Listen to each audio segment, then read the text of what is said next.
Rishi Sunak gets it. Boiling down public concerns about immigration to three key words: stop the boats, and confirming that 100% of women do not have a penis. Amazing that we have to say that. But remember, the man who wants to be Prime Minister, the cervix-free leader of the opposition, Keir Starmer, does not concur. Sunak this week pushed back on the insane, divisive and frankly bonkers policy of paying reparations for slavery. Where do you start with that one? Perhaps the Swedes will dig deep into their pockets to apologise for the Vikings. And now Sunak confirms that he won't be giving the Brecon Beacons their woke new title of Banal Braffen Yog. It's peak 2023, where you can politicise a mountain. How unsurprising, therefore, that it emerges the bizarre renaming of those great hills, the Brecon Beacons, I don't know why they want to rename them, reduce carbon or something, was the brainchild of a Jeremy Corbyn supporter who has written in the past about hating the Tories. These so-called culture wars may not seem important when struggling Brits are having trouble feeding their families, paying their energy bills, covering their rent and mortgages, and filling their cars with petrol and diesel. But Sunak understands that people are also sick and tired of being told what to say, what to think and what to do all the time. They've had enough of stifling political correctness. They're sick and tired of being called a bigot if they won't accept that a bloke in a dress rocking the full meat and two veg is an actual woman. They're sick of being called xenophobic because they wanted Britain to leave the EU, which is merely a political bloc. And they're sick and tired of being called racist because they want Britain to have a coherent borders policy, which is fair and generous, but has a zero tolerance towards illegal immigration. A majority take the view that the chaos in the Channel is an economic, humanitarian and national security disaster.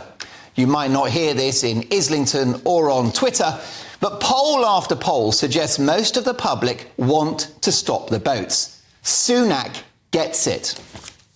Sunak understands that if a government cannot police the nation's boundaries, what is it for in the first place? Keeping order on the streets at home and the protection of our territorial boundaries, that is the definition of the state. Which the historic city gates dotted around our great country, or the rusting, crumbling defences on our coastline from centuries of war, lay testament to.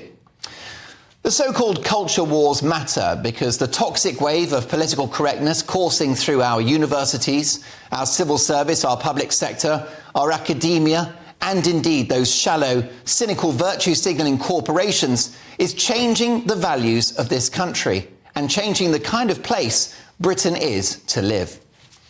People are now being heavily pressurised to put their bloody pronouns in emails. Now, why is this a problem? Well, of course, if you want to, go for it. But by pressurising people to write he, him or she, her at the end of a message, Brits are effectively subjected to compelled speech, being forced to say something they don't necessarily believe.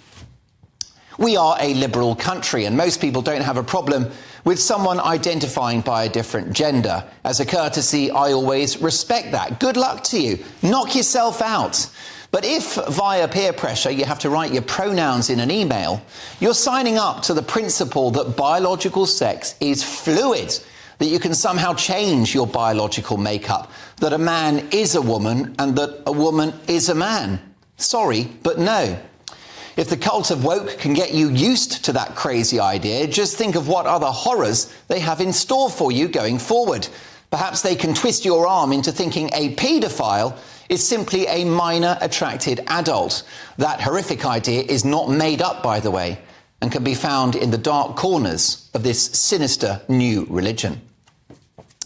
People are sick and tired of seeing classic sitcoms edited or even taken off air, including an episode of Fawlty Towers, which actually contained an anti-racist theme, which was lost on those woke censors. People are sick and tired of great songs like Swing Low, Sweet Chariot, Delilah, and the Rolling Stones' Brown Sugar being banned. And they're sick of classic works by Roald Dahl, Agatha Christie and Ian Fleming being rewritten. Or Shakespeare, the greatest author of all time, having his work butchered by the bloody Globe Theatre to be less problematic. What's problematic about Shakespeare? He was a genius. The censorship of art and creative output that we're currently witnessing would have Chairman Mao blushing. People are sick and tired of hearing that things like the countryside, mathematics, and even knitting are racist. The woke progressive left is seeking to change our country without a single vote being cast. And let me tell you, loads of old school lefties, Labour or ex-Labour voters, hate this woke stuff as well. I know, because the old school lefties watch this show and they love it. So these illiberal thugs are working against the values of Britain. For example, they want to curtail free speech, cancelling speakers from addressing universities, and even trying to block the publication of books like Nigel Biggar's balanced appraisal of the British Empire, Colonialism, A Moral Reckoning. Anyone who doesn't share their orthodoxy on issues like gender, climate, immigration, artistic endeavour or the economy are cancelled, vilified and even threatened with the loss of their livelihood.